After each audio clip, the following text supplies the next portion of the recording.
आपण मंगलाष्टक बोलाता देखो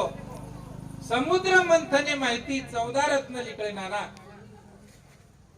लक्ष्मी कौस्तुभ पारिजातक सुरा अक्षता मळगे काय लार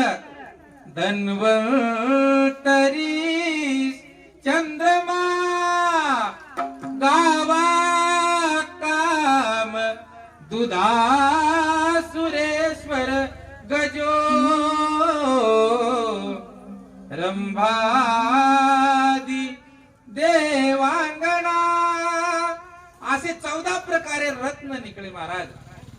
पण वो मैं काय निकलो हला हल ना मेरे 20 निकलो भगवान शिव महादेव वर हला हल विषेरो प्राशन कर लीधो कर धाणींवर कंठ निळो गोवर ना मेती नीळकंठ भगवाने